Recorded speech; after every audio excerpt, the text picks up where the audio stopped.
नमस्कार दोस्तों। देखिए बात करेंगे हम लोग सिपाही भर्ती 2025 को लेकर यानी बिहार पुलिस कांस्टेबल वैकेंसी 2025 के।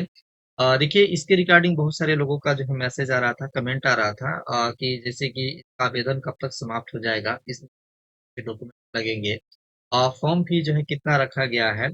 इस तरह के तमाम जो चीजें हैं वो सारे जो है कंफ्यूजन जो आपके मन में जो चल रहा है वो आज की वीडियो में हम लोग क्लियर करेंगे और इसके जो ऑफिशियल नोटिफिकेशन है उसके माध्यम से देखेंगे कि आखिर ये वैकेंसी में क्या कुछ जो है इम्पोर्टेंट चीजें हैं जिसको हम लोग को पहले ही जान लेना चाहिए फॉर्म भरने से पहले। वो सारे क्लियर करेंगे तो वीडियो को कंप्लीट देखिएगा, पूरा देखिएगा। सारी बातें आपके लिए काफी इम्पोर्टेंट है अगर आप भी बिहार पुलिस कांस्टेबल वैकेंसी के लिए जो है पढ़ना चाहते हैं तो ठीक है। तो जैसा कि आप देख रहे हैं कि यहाँ पे आपको देख पा रहे होंगे कि बिहार सरकार गृह विभाग की तरफ से यह नोटिफिकेशन निकाला गया है। ऊपर ही यहाँ पे मेंशन है सिपाही भर्ती, ठीक है। और ये देखिए विज्ञापन संख्या 1/2025 है और इसी में आपका जो है सारी तमाम जो चीजें हैं जो कि आपका सिपाही भर्ती के रिगार्डिंग जितने भी इम्पोर्टेंट चीजें वो सारी बताई गई हैं। सबसे पहला जो इन्फॉर्मेशन है इसमें दोस्तों आप देख सकते हैं कि आपका ऑनलाइन जो आवेदन है सिपाही भर्ती को लेकर वो 18/3/2025 को शुरू कर दिया गया है, ठीक है। और दूसरा जो चीज है इसमें कि वो आपका जो आवेदन चलेगा वो आपका 18/4/2025 तक चलेगा, यानी अप्रैल 18 तक ये फॉर्म फिलअप होगा लगातार। इसके बीच में आपको जो है फॉर्म भर लेना है और एक बात ध्यान रखना है कि लास्ट डेट का इंतजार नहीं करना है। आपको फॉर्म यथाशीघ्र भर लेनी चाहिए क्योंकि लास्ट में सर्वर का थोड़ा इशू रहता है तो कई केस में फॉर्म फिलअप नहीं भी होता है, ठीक है। ये इंपॉर्टेंट इन्फॉर्मेशन था। अब चलते हैं नीचे की तरफ और थोड़ा सा समझने की कोशिश करते हैं कि इसमें और क्या कुछ बताया गया है। तो सबसे पहले आप नीचे आएंगे तो देखेंगे कि वैकेंसी डिटेल यहाँ पे दिया गया है। जैसे कि आपको पता है कि टोटल वैकेंसी जो है वो आपका 19,838 और महिलाओं के लिए यहाँ पे 6,717। और यहाँ पे आप देख सकते हैं कि एफ एफ डब्ल्यू के जो आरक्षित जो हैं उनके लिए जो है 397 पोस्ट रखा गया है, ठीक है। और ये जो 397 पोस्ट है ये स्वतंत्रता सेनानियों के लिए है। इतना पोस्ट आपको रखा गया है, ठीक है। ये आपका पोस्ट हो गया कि आपका टोटल वैकेंसी कितना है जैसा कि आप देख लिए। अब नीचे की तरफ अगर हम आएंगे तो इसमें जो इम्पोर्टेंट बातें बताई गई है वो है देखिए यहाँ पे कि इसका जो है देखिए लिखित परीक्षा के पूर्व अधियाची प्राधिकार से प्राप्त नई अधियाचना को भी शामिल किया जा सकता है अथवा संशोधन होने पर पदों की संख्या घट बढ़ सकती है। ये यहाँ पे क्लियर मेंशन है कि आगे चल के अगर किसी प्रकार का संशोधन होता है तो आपका ये जो वैकेंसी आप देख रहे हैं उसमें कमी भी किया जा सकता है और आपका जो बढ़ोतरी भी हो सकती है। तो दोनों केस इसमें जो है लागू है, ठीक है। ये आप बात ध्यान रखेंगे। अब नीचे आप आएंगे तो नीचे आपको जो है यहाँ पे सिपाही पद के लिए आवेदन हेतु जो है पात्रता दिया गया है। जैसा कि पात्रता में सबसे पहले दिया गया है कि आप भारत का निवासी होना चाहिए, ये नहीं कि बिहार का ही निवासी भर सकता है। अगर आप इंडियन हैं तो आप इस फॉर्म को फिलअप कर सकते हैं, ठीक है। दूसरा मापदंड है कि अभ्यर्थी को निम्न अनुसार न्यूनतम ऊंचाई, सीना माप, वजन होना चाहिए, ठीक है। ये आपको जो है दिया गया है। जैसे कि आप देखेंगे कि गैर आरक्षित या पिछड़ा वर्ग, ये पिछड़ा वर्ग यानी BC2 के जो भी कैंडिडेट हैं उनके लिए दिया गया है कि आपका ऊंचाई जो होना चाहिए, हाइट जो होना चाहिए वो 1.65 होना चाहिए। और यहाँ पे सीना का जो माप दिया गया है बिना फुलाए हुए आपका 81 सेंटीमीटर होना चाहिए और फुलाने पे आपका सीना जो है 86 सेंटीमीटर होना चाहिए तो आप एलिजिबल है, ठीक है। दूसरा अत्यंत पिछड़ा यानी BC1 के जो कैंडिडेट हैं उनके लिए 160 सेंटीमीटर जो आपका ऊंचाई मांगा गया है। और आपका जो है सीना का जो माप है वो सेम है BC और आरक्षित जो गैर आरक्षित जो लोग हैं उनके लिए, ठीक है। अब देखिए तीसरा अनुसूचित जाति अनुसूचित जनजाति के लिए जो रखा गया है वो 160 सेंटीमीटर रखा गया है। और यहाँ पे आपका जो छाती में जो थोड़ा सा छूट दिया गया है कि बिना फुलाए आपका 79 सेंटीमीटर भी होगा तो आपका चल जाएगा और फुलाने पे 84 सेंटीमीटर आपका भी होगा तो आप चल जाएंगे, ठीक है। अब देखिए सभी वर्ग के महिलाओं के लिए यहाँ पे दिया गया है 155 सेंटीमीटर हाइट होना चाहिए और इसमें सीना का जो माप है वो यहाँ पे लागू नहीं है। दूसरी है देखिए फुलाने के बाद सीना का मापी कम से कम 5 सेंटीमीटर का अंतर होना चाहिए, यानी बिना फुलाए हुए और फुलाए हुए के बीच में 5 सेंटीमीटर का अंतर होगा तो आप ठीक है, एलिजिबल है। और देखिए बताया गया यहाँ पे कि सभी जो महिला अभ्यर्थी हैं उनका न्यूनतम जो वजन होना चाहिए वो 48 kg होना चाहिए, यानी कम से कम आपका जो है 48 kg का वजन होगा तभी आप इस फॉर्म को भर पाएंगे। यहाँ पे क्लियर जो है मेंशन किया गया है। और यहाँ पे देखिए नोट में दिया गया है कि ट्रांसजेंडर जो अभ्यर्थी के लिए शारीरिक मापदंड महिला अभ्यर्थी को समान होगा। तो जो भी ट्रांसजेंडर फॉर्म को अप्लाई करना चाहेंगे कैंडिडेट हैं, तो उनके लिए ये जो महिला का मापदंड दिया गया है वही आपका जो है मापदंड उनको भी लिया जाएगा। ठीक है, देखिए अगर हम बात करें शैक्षणिक अर्हता की, तो शैक्षणिक अर्हता जो है सिपाही पद के लिए जो रखा गया है वो इंटरमीडिएट यानी +2 यानी 12वीं अगर आप पास हैं तो आप इस फॉर्म को भर सकते हैं। इसके अलावा अगर राज्य सरकार के मदरसा बोर्ड द्वारा निर्गत मौलवी प्रमाण पत्र आपके पास है तो भी आप इस फॉर्म को भर सकते हैं, या संस्कृत बोर्ड द्वारा निर्गत शास्त्री अंग्रेजी सहित अथवा आचार्य अंग्रेजी सहित प्रमाण पत्र आपके पास है तो आप इस फॉर्म को भर सकते हैं। अगर हम बात करें उम्र सीमा की, तो उम्र सीमा आपका न्यूनतम जो है उम्र सीमा वो आपका जो है 18 वर्ष होना चाहिए और अधिकतम 25 वर्ष होना चाहिए। इसी में अगर आप ओबीसी कैंडिडेट हैं, BC1 हो या BC2 हो, उनके लिए 2 साल प्लस कर दीजिए, और जितने भी महिला कैंडिडेट हैं उनके लिए आपका यहाँ पे 3 साल प्लस कर दीजिए, और जो भी SC ST हैं उनके लिए जो है 5 साल यहाँ पे प्लस कर दीजिए। ये आपका जो है उम्र सीमा का क्राइटेरिया रखा गया है। और आपका उम्र की जो गणना किया जाएगा वो भी हम आपको बता दें कि आपका जो है 1/1 शायद 2000 जो है 1/8, हाँ यहाँ पे 1/8/2025 तक को तक जो जिनका उम्र इतना हो रहा है वो आपके एलिजिबल है। ठीक है, थोड़ा एक बार समझ लीजिए कि अगर मान के चलिए आपका जो है एज 25 साल हो गया है और आप अगर BC कैंडिडेट हैं और आप चाहते हैं कि उम्र सीमा का लाभ लें, तो उम्र सीमा का जो आपका छूट जो दिया जाता है वो आपका 2 साल का छूट दिया जाता है, और ये आपका टोटल जो 2 साल अगर आप प्लस करेंगे तो 27 साल हो जाता है, और ये 27 साल जो है आपका 1/8/2025 तक होना चाहिए। ठीक है, अगर आप 1/8/2025 तक इससे ज्यादा अगर आपका एज हो जाता है, एक दिन भी ज्यादा हो जाता है, तो आप इस फॉर्म के लिए एलिजिबल नहीं होंगे। ठीक है, तो ये बात आप समझ लीजिएगा। नीचे अगर आप आएंगे तो इसके लिए जो है अर्हता तो हो ही गया। अब देखिए आरक्षण के लिए यहाँ पे बताया गया है कि आरक्षण के लिए क्या कुछ जो है क्राइटेरिया रखा गया है। तो आरक्षण का लाभ जो है राज्य सरकार के प्रचलित आरक्षण नियमों के अनुसार और राज्य सरकार के सक्षम स्तर के जो है निर्गत प्रमाण पत्र के आधार पर देय होगा। आवेदन पत्र में आरक्षण का दावा नहीं करने पर आरक्षण का लाभ नहीं दिया जाएगा। ठीक है, और तीसरा है कि जाति के आधार पर आरक्षण का लाभ बिहार के मूल निवासी अभ्यर्थी को ही दे होगा। तो अगर आप अदर स्टेट से हैं तो आपको जो है आरक्षण नहीं दिया जाएगा। अगर आप बिहार के निवासी हैं तो आपको आरक्षण दिया जाएगा। ठीक है, आवेदन में दिया गया अस्थायी पता ही आरक्षण के परियोजना के लिए अस्थायी निवास अनुमान्य होगा। आरक्षण के लिए अभ्यर्थी का अस्थायी आवासीय प्रमाण पत्र प्रस्तुत करना जो है अनिवार्य होगा। मतलब अगर आपके पास डोमिसाइल सर्टिफिकेट है या निवास प्रमाण पत्र है तभी आप आरक्षण का जो है लाभ ले पाएंगे। तो आप दोनों जो है निवास प्रमाण पत्र और जाति प्रमाण पत्र दोनों एक साथ बनाइएगा, तभी आपको जो है आरक्षण का जो है लाभ मिलेगा। ठीक है, ये हो गया इंपॉर्टेंट बात। अब नीचे अगर आप आएंगे तो यहाँ पे देखिए नॉन क्रीमी के लिए और SC ST के लिए सभी के लिए एक ही वही है कि अगर आपका आरक्षण का लाभ लेना है आपको, तो आपको जो है एक तो निवास प्रमाण पत्र होना चाहिए, और दूसरा जो है आपका जाति प्रमाण पत्र होना चाहिए, और ओबीसी और ओबीसी कैंडिडेट के लिए जो BC2 से आते हैं उनके लिए केवल जाति प्रमाण पत्र होना चाहिए, और जो BC1 से आते हैं उनके पास जो है जाति प्रमाण पत्र के साथ साथ नॉन क्रीमी लेयर जो है आपके पास होना चाहिए, NCL सर्टिफिकेट होना चाहिए आपके पास, और ये NCL सर्टिफिकेट 1 साल का अंदर का ही होना चाहिए। अगर मान के चलिए आपका जो है 1 साल से ज्यादा है, यानी आपका सर्टिफिकेट बना हुआ है और आपका 1 साल से जो है ज्यादा अगर हो गया है, तो उसके लिए भी यहाँ पे देखिए एक फॉर्म भर के देना होता है, जिसका जो है मेंशन आपका जो नोटिफिकेशन में किया गया है, जैसा कि आप देख सकते हैं। देखिए यहाँ पे दिया गया है नॉन क्रीमी प्रमाण पत्र प्रस्तुत करना होगा उनके अस्थायी अधिवास अंचल के राज्य सरकार द्वारा जो अधिसूचित अंचल पदाधिकारी राजस्व पदाधिकारी द्वारा निर्गत क्रीमी लेयर रहित प्रमाण पत्र अपने अस्थायी अधिवास अंचल के राज्य सरकार द्वारा अनुसूचित अंचल अधिकारी द्वारा जो है ये होना चाहिए। अगर यहाँ पे अगर मान के चलिए आपका जो है 1 साल, देखिए विगत 1 वर्ष से पूर्व का जो है निर्गत क्रीमी लेयर रहित प्रमाण पत्र होने पर सामान्य प्रशासन विभाग बिहार सरकार के परिपत्र संख्या 15/440 दिनांक 5/12/2017 के अनुसार विहित जो है प्रपत्र फॉर्म, या आप ये फॉर्म देख सकते हैं, इस फॉर्म का जो है घोषणा पत्र आपको भर के यहाँ पे देना होगा, तो आपका जो भी 1 साल पुराना नॉन क्रीमी लेयर है वो भी आपका चल जाएगा। ठीक है, ये कंफ्यूजन आपका दूर हो गया। बहुत ज्यादा जो है ये कंफ्यूज रहते हैं कि 1 साल पुराना हो गया है नॉन क्रीमी लेयर तो क्या करेंगे? तो आपको जो है कुछ नहीं, आप उससे भी आवेदन कर सकते हैं। आपको जो है ये फॉर्म भर के आपको जो है सबमिट करना होगा जब आपका डॉक्यूमेंट वेरिफिकेशन होगा, ठीक है? तो कोशिश कीजिएगा कि आप जो है नया जो है creamy layer non creamy layer जो सर्टिफिकेट एनसीएल है वो बना लीजिएगा। नहीं बनता तो आप पुराने वाले से भी डाल सकते हैं, कोई दिक्कत नहीं है, ठीक है?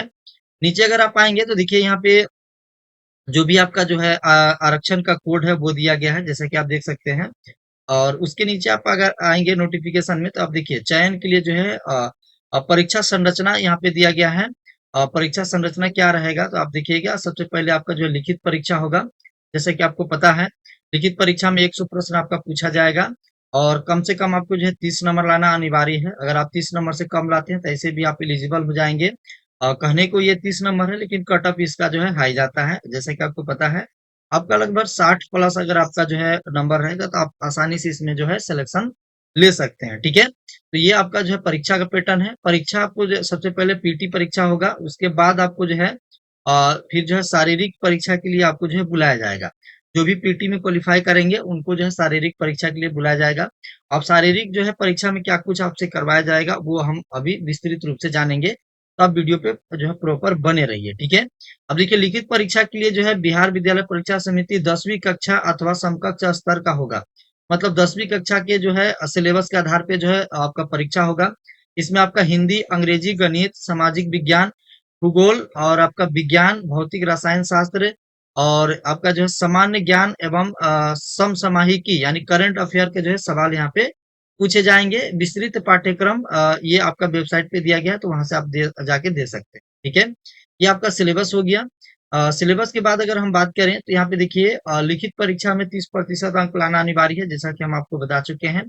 और यहाँ पे देखिए देखिए लिखित परीक्षा के अंतिम मेधा सूची के आधार नहीं होगा, यानी लिखित परीक्षा जो है अंतिम मेधा सूची का कोई इसमें नहीं ये है। लिखित परीक्षा केवल शारीरिक दक्षता के लिए जो है जो है यहाँ पे ये किया गया है।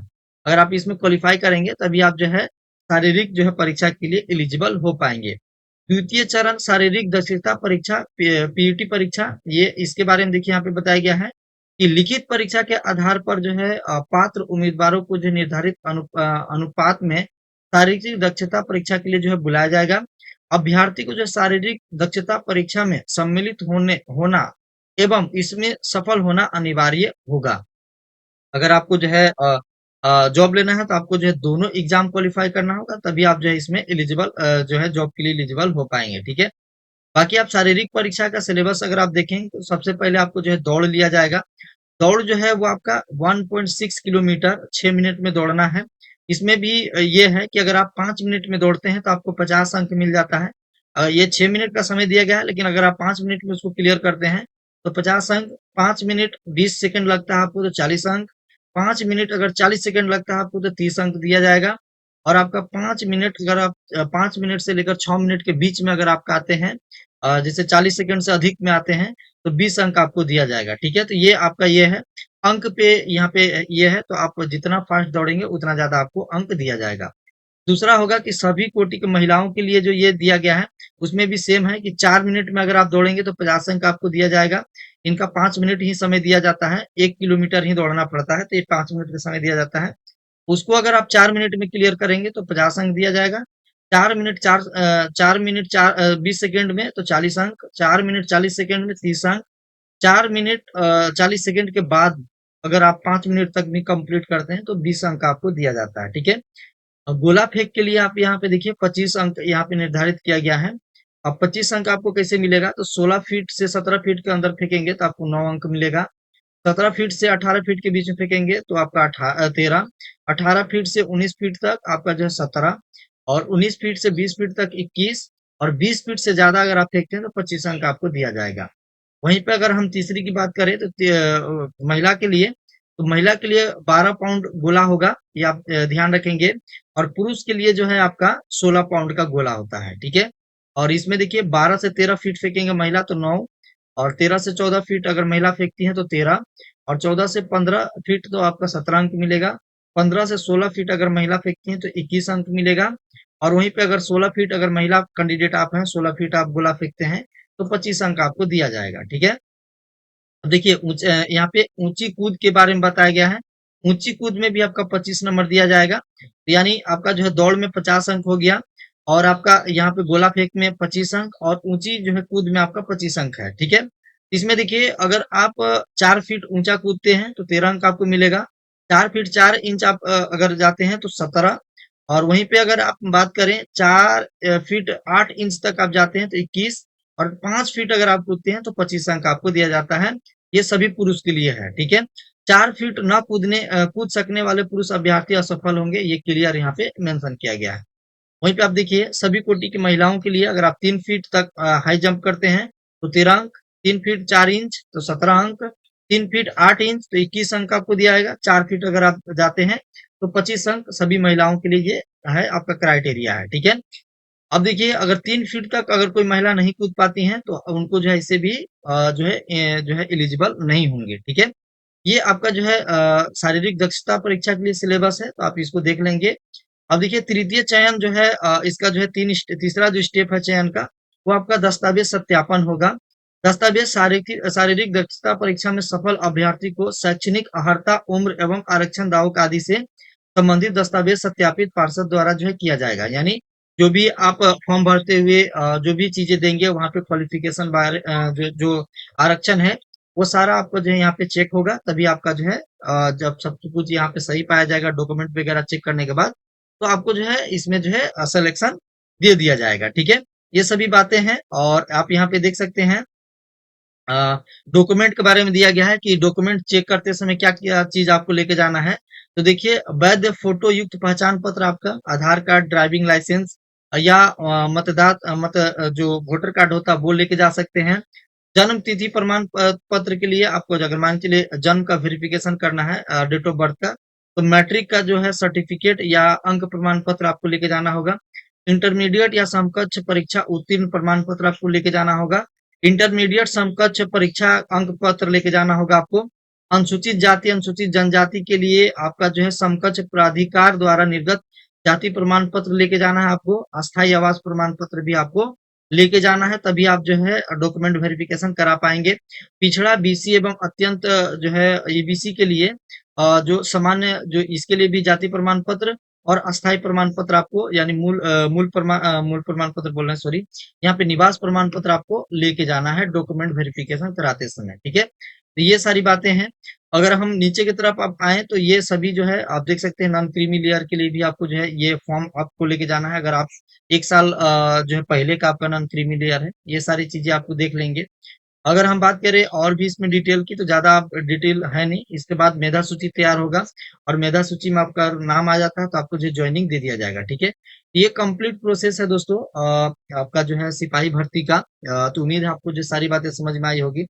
फिर भी अगर आपको जो है कोई इसमें कंफ्यूजन लगा, कोई दिक्कत लगा, और कुछ इन्फॉर्मेशन है जो कि आपको लगता है कि और भी इसमें डिटेल होना चाहिए, तो आप कमेंट कीजिएगा, जरूर आपको जो है बताया जाएगा। ठीक है, तो अभी फिलहाल इतना ही रखते हैं। उम्मीद है कि सारी बातें आपको जो इसमें समझ में आ गई होंगी, और जो भी आपके मन में कंफ्यूजन है वो सारा चीजें इसमें जो है क्लियर हो गया होगा। और एक चीज है जो कि छूट गया, तो थोड़ा हम आपको बता दें कि आपका आवेदन शुल्क जो है दोस्तों वो रखा गया आपका 180 रुपया, सभी अनुसूचित जाति अनुसूचित जनजाति आरक्षण कोटि के लिए। और बाकी सभी जो है बाकी इनके छुड़ाकर जो है सभी जो कैंडिडेट हैं उनके लिए 675 रुपया का जो है ये आपका रखा गया है। ठीक है, तो ये जो आपका 180 रुपया रखा गया दोस्तों, देखिए अनुसूचित जाति यानी एससी, और अनुसूचित जनजाति यानी एसटी, और राज्य के मूल निवासी सभी वर्ग कोटि के जो है महिला अभ्यर्थी यानी महिलाओं के लिए ये 180 रुपया है। बाकी ओबीसी, ईबीसी, BC1 BC2 सभी के लिए 675 रुपया है। ये बात आप ध्यान रखेंगे। ठीक है, उम्र सीमा जैसा कि आप देख सकते हैं कि 1/8/2025 तक जो है आपका 27 साल या 25 साल है, 25 साल, या जिनका भी छूट जो भी है वो उतना इतना तक हो जाना चाहिए, तभी आप इस फॉर्म को जो है भर पाएंगे। ये क्लियर है। और फॉर्म जो है वो आपका 18/3/2025 से स्टार्ट हो चुका है, 18/4/2025 तक चलेगा, ये भी आप जो है जान लीजिए, आपको भूलना नहीं है। इससे पहले ही फॉर्म को जो है फिलअप कर लेना है। बाकी अगर हम और अंततः अगर हम इस नोटिफिकेशन को देखें तो ऑनलाइन आवेदन करने का जो है यहाँ पे नियम बताया गया है, जो कि कोई दिक्कत नहीं है, आप किसी भी साइबर कैफे या खुद से भी इस फॉर्म को भर सकते हैं, काफी इजी है। महत्वपूर्ण निर्देश दिया गया है जो कि आप पढ़ लीजिएगा खुद से, ज्यादा कुछ है नहीं, वीडियो ज्यादा लंबा हो जाएगा। उसको नहीं पढ़ेंगे। बाकी नीचे तक अगर हम देखते हैं तो ज़्यादा कुछ है नहीं, ठीक है? जो भी मुख्य-मुख्य बातें हैं हम आपको बता चुके हैं, ठीक है? तो चलिए वीडियो को यहीं तक एंड करते हैं। मिलेंगे नेक्स्ट वीडियो में, तब तक के लिए जय हिंद, जय भारत।